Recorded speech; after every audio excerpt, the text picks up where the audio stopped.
It's late. Their name just came up on your screen. Not a message, just a memory notification. A photo from 2 years ago. You open it, you close it.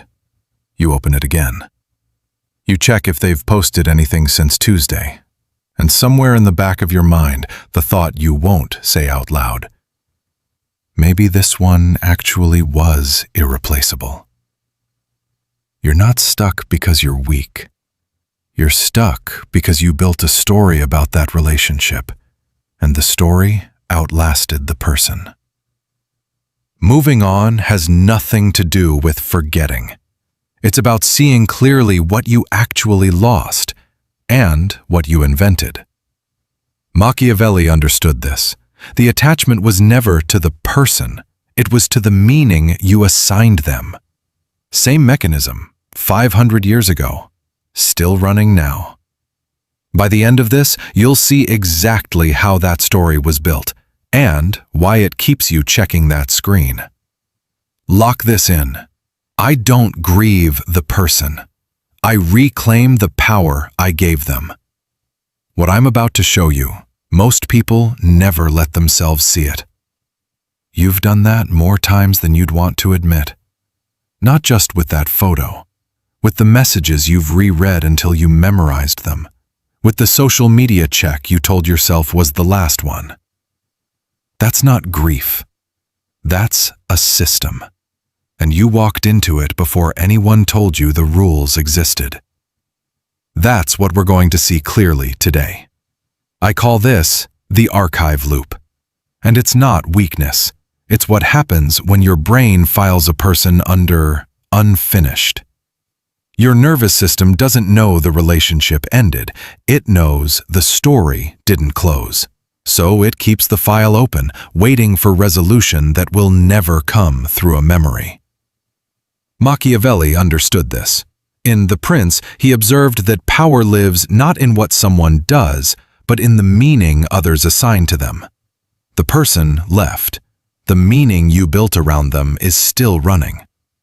Same mechanism, different century. 3 stages. Stage 1, the first exception. You decided early this person was rare. That felt like wisdom. It was the trap door opening. Stage 2, the evidence file.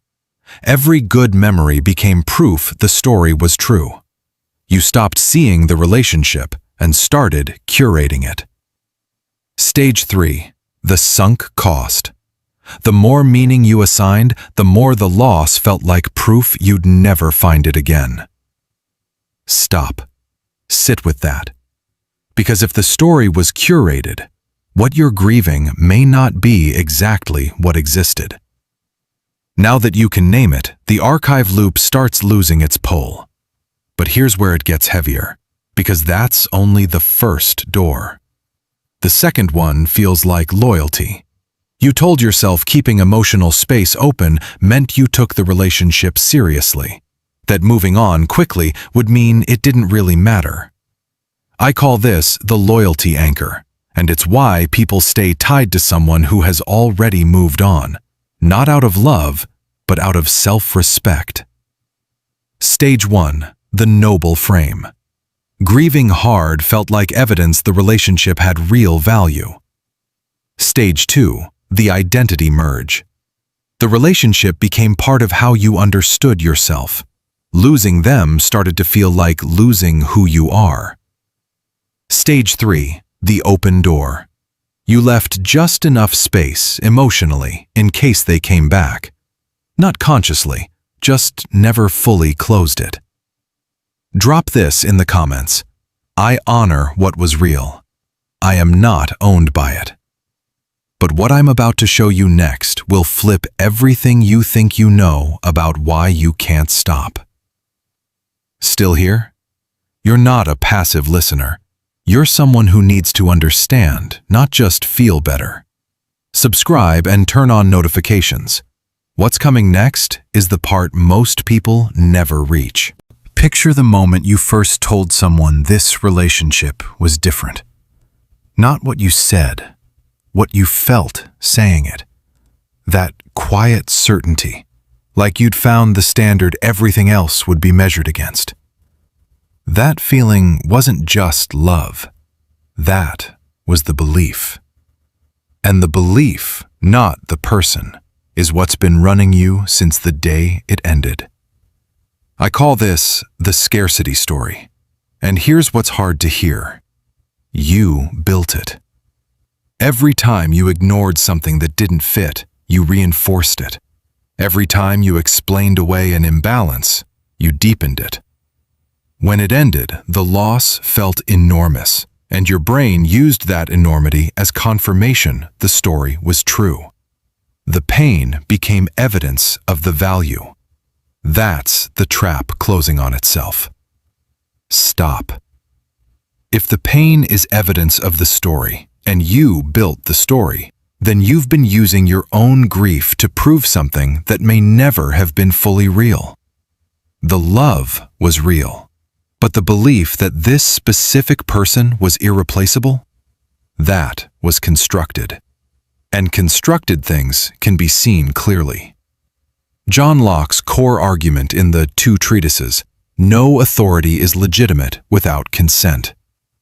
You gave this person authority over your future, the authority to define what was possible for you, and you never chose to.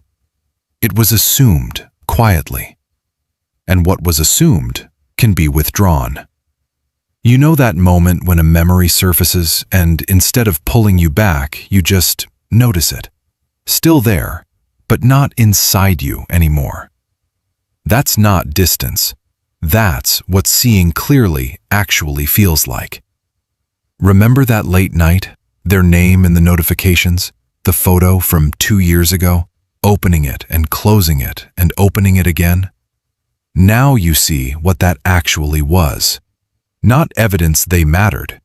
Evidence the story was still running. And the story was always yours to close. The archive loop ran because the file stayed open. The loyalty anchor held because you confused grief with integrity. The scarcity story kept the door cracked because it made the loss feel meaningful. See all three clearly, and they lose most of their grip. Not through force, through sight. You came here opening a photo you didn't need to open. You saw what the loop was built from. You discovered the story outlasted the person and was always yours to write differently. Now you have the map. Maps don't change the territory, but they change everything about how you move through it. Share this with someone still inside the loop. Hit like, subscribe. There's more coming and you'll want to be there. Locke didn't write so people would understand power. He wrote so they'd stop surrendering it without knowing. That's you now. The door is yours. Close it when you're ready.